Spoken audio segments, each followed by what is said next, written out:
हाय students, hello everyone. आज आपण chapter number first यामधला पुढचा टॉपिक शिकणार आहोत.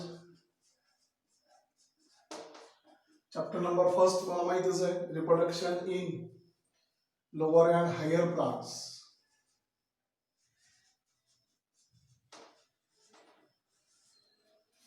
मागच्या व्हिडिओजमध्ये आपण बघितलं डेव्हलपमेंट ऑफ एम्ब्रियो.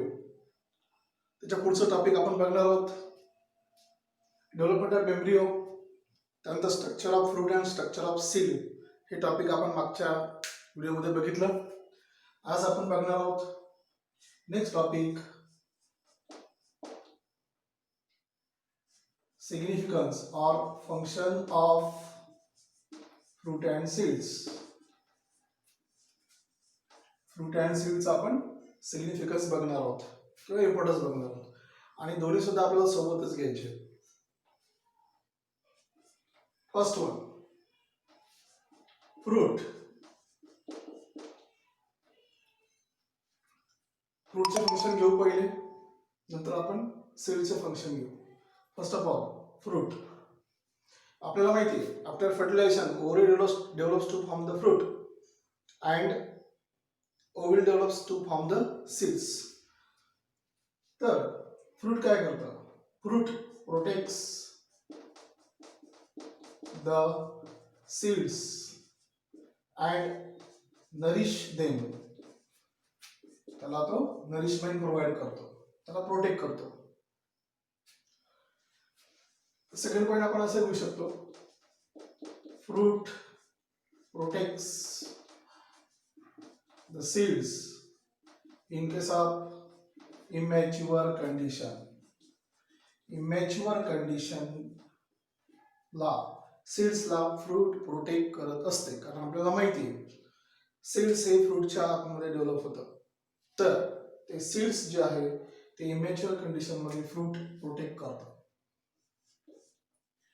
तिसरा आणि महत्त्वाचा point, fruit you know that edible fruit that contain food or that store the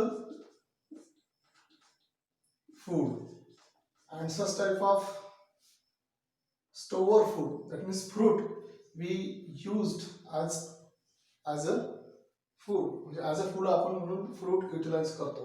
म्हणजे फ्रूट पासून आपल्याला फूड मिळतं, एनर्जी मिळते.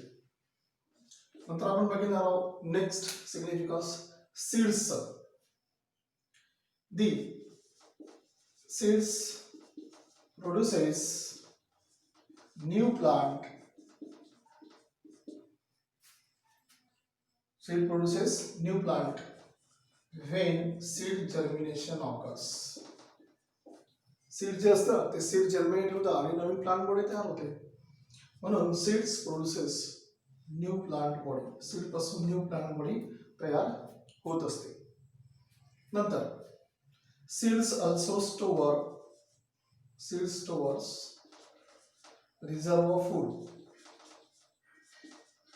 so it is used as food, म्हणजे त्याला आपण फूड म्हणून युटिलाइज करू शकतो. Then seeds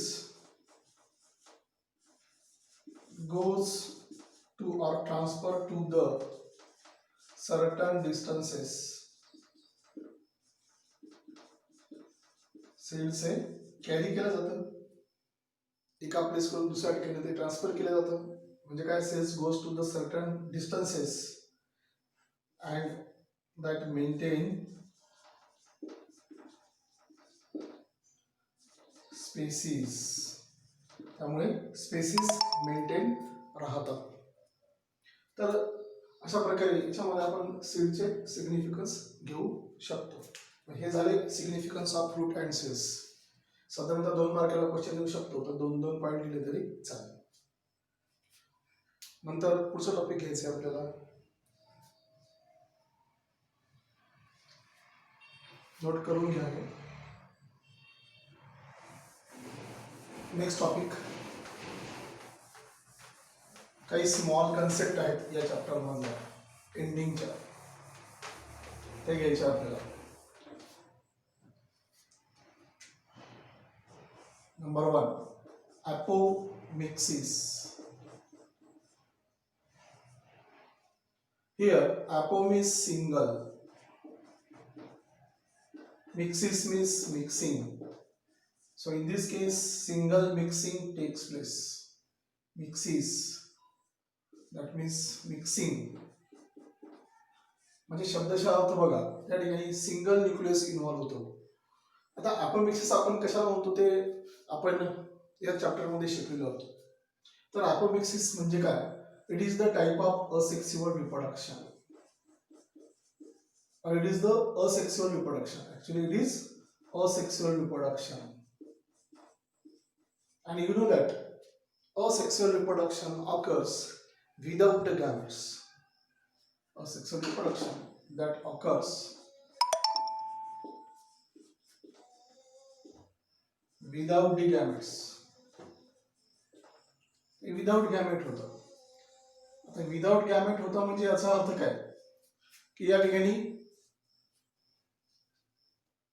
there is no involvement of gametes. No gametes required. Male gametes आणि female gametes ची गरज नाही. No gametes are required. मग gametes required नाहीये. कोणत्याही एका इंडिव्हिज्युअल पासून न्यू प्लांट बॉडी तयार होते आणि आपल्याला माहिती आहे that maintain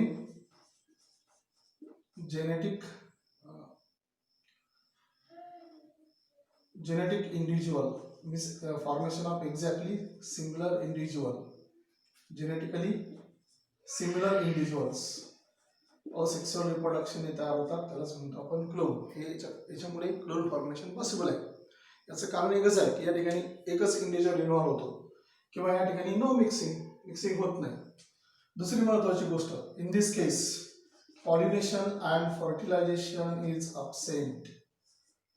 Pollination and fertilization is absent. Pollination होत नाही आणि fertilization सुद्धा या ठिकाणी होत नाही. तर ही जी मेथड आहे याला आपण म्हणतो अपोमिक्सिस. हे अपोमिक्सिस जी कंडिशन आहे, तर या अपोमिक्सिस मध्ये 3 प्रकार पडतात. Types of apomixis. recurrent apomixis first, second non-recurrent apomixis आणि तिसरा प्रकार असतो adventive apomixis. It is also called as polyembryony. जे adventive apomixis आहे त्याला polyembryony असं म्हणतात. त्याच्या आधी हे जे अपोमिक्सिस आहे या अपोमिक्सिस मध्ये 2 कंडिशन असतात. एक अपोगॅमी आणि दुसरं अपोस्पोरी.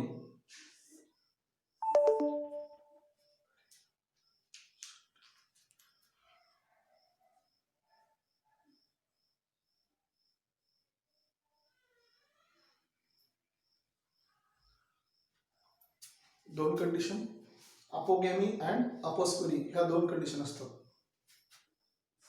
अपोगॅमी म्हणजे काय? What is apogamy? In this case gametophyte organ और सेल, म्हणजे गॅमेटोफाइटिक ऑर्गन किंवा गॅमेटोफाइटिक सेल जी असते दॅट प्रोड्युसेस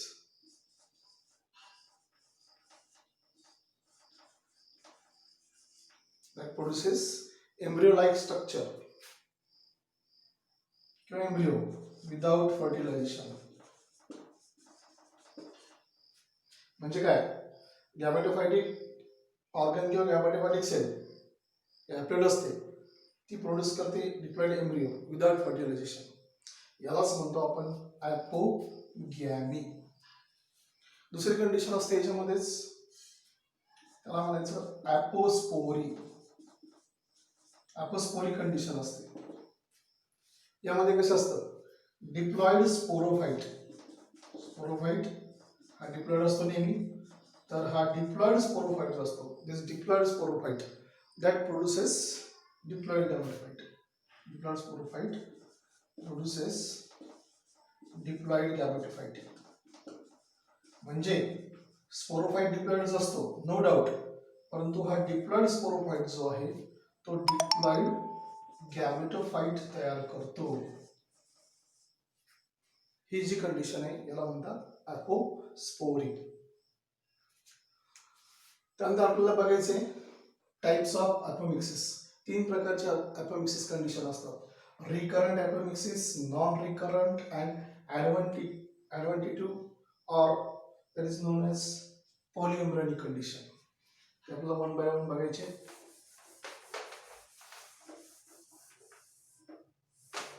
पहिले आपण बघू रिकरंट अपोमिक्सिस.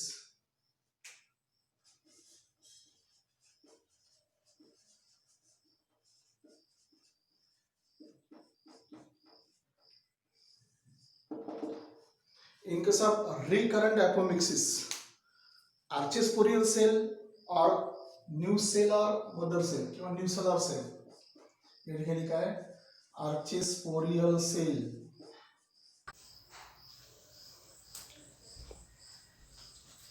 इथे बघितलं आपण recurrent apomixis, archesporial cell किंवा nucellar cell डेव्हलप होते आणि एम्ब्रियो तयार होतो. म्हणजे या ठिकाणी काय होतं, न्यूसेलर सेल किंवा archesporial cell directly develop to form the embryo and that embryo forms without the pollination and fertilization. Example आहे टॅलेक्झॅकम. त्यानंतर second type non recurrent apomixis. In case of non recurrent apomixis, megaspore mother cell which is diploid that forms diploid embryo. म्हणजे megaspore mother cell develop होते directly आणि embryo तयार होतो. Megaspore mother cell develop होण्याच्या आधी egg sale तयार व्हायला पाहिजे आणि ते एग सेल आणि मेल गॅमेटमध्ये फर्टिलायझेशन व्हायला पाहिजे. परंतु इथे तसं होत नाही. Megaspore mother cell directly develop होते आणि एम्ब्रियो तयार होतो. इथे सुद्धा विदाउट पॉलिनेशन आणि फर्टिलायझेशन होते. त्यानंतर embryo also develops or arises from the egg cell by the parthenogenesis. म्हणजे पार्थेनोजेनेसिस प्रोसेस यूज करून egg directly develops to form the embryo. म्हणजे याच्यामध्ये फर्स्ट फर्टिलायझेशन होणार नाही, तर डायरेक्टली हॅप्लॉइड एग डेव्हलप होऊन डिप्लॉइड एम्ब्रियो तयार होईल बाय पार्थेनोजेनेसिस. तर हा सेकंड टाइप आहे, त्याला म्हणतात नॉन रिकरंट अपोमिक्सिस. तिसरा प्रकार आहे adventive apomixis. The adventive apomixis is also called as polyembryony. कारण इथे काय होतं, appearance of more than single embryo in its embryo sac, so known as polyembryony. इथे diploid embryo that develops from the integuments. मला सांगा, इंटिग्युमेंटचा fertilisation किंवा double fertilisation प्रोसेसमध्ये कुठलाच रोल नाही आहे. तरी सुद्धा इथे काय होतं, integuments develop directly to form the embryo without fertilization. So that is adventive apomixis. It is observed in mango, orange as well as citrus. Orange, citrus, mango. 3 example adventive apomixis याचे घेता येईल. It is also known as polyembryony. इथे apomixis ही concept संपली. नंतर दुसरी concept घेणार आपण याच्यामध्ये पार्थेनोकार्पी.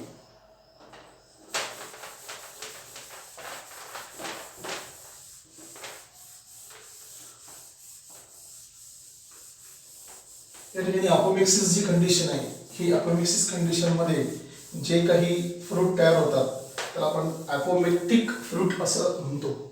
आणि ही जी मेथड आहे की ज्या ठिकाणी फक्त सिंगल इंडिव्हिज्युअल इन्व्हॉल्व होतो आणि फ्रूट तयार होतं, म्हणून त्याला आपण अपोमिक्सिस असं म्हणतो. So apomixis is the method of formation of fruit and that fruit are produce from the.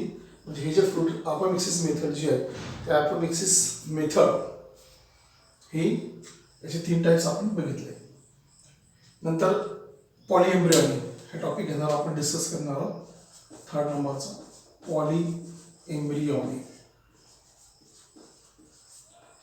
Sorry not पॉलिएम्ब्रियोनी, parthenocarpy method. पॉलिएम्ब्रियोनी नंतर डिस्कस करू. parthenocarpy method.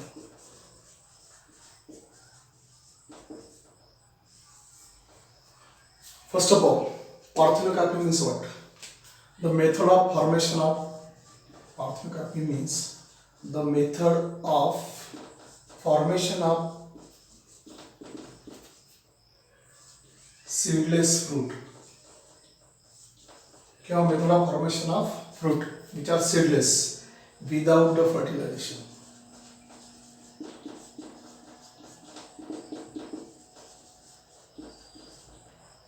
That method is called parthenocarpy method. म्हणजे या मेथडमध्ये सीडलेस फ्रूट फॉर्म होतात किंवा fruit form होतात आणि that fruits are seedless, they are without the seeds because there is no fertilization. Fertilization याच्यामध्ये होणार नाही. ओव्हरी डेव्हलप होऊन फ्रूट तर तयार होईल परंतु ओव्हरी डेव्हलप होऊन सीड्स तयार होणार नाही. या ठिकाणी आपण बघितलं तर पार्थेनॉस याचा अर्थ होतो व्हर्जिन आणि कार्पी दॅट मीन्स फ्रूट. म्हणजे शब्दशः अर्थ घेतला आपण virgin fruit. Virgin means what? शब्दशः अर्थ without seeds. So such fruits are without seeds. This method is called as parthenocarpy and formation of seedless fruit without fertilization, formation of seedless fruit without the fertilization called as parthenocarpic fruit. म्हणजे या मेथडनुसार जे seedless fruit तयार होतात त्याला आपण म्हणतो parthenocarpic fruit. For example it is mainly observe in pineapple. त्यानंतर banana, papaya. So in this case there is formation of parthenocarpic fruit like pineapple, banana and papaya, and these fruits are without the seeds.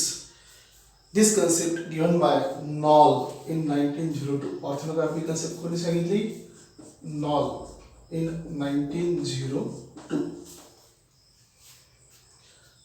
The parthenocarpy occurs naturally as well as by induced method. मग त्याला आपण natural parthenocarpy असं म्हणतो. Natural parthenocarpy method. आणि दुसरं असतं induced parthenocarpy.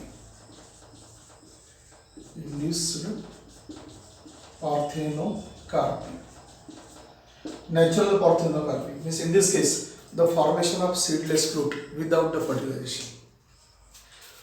That is known as natural parthenocarpy. म्हणजे हे without fertilization होतं, no doubt. So these are the seedless. Induced parthenocarpy. That means the parthenocarpic fruit develop with the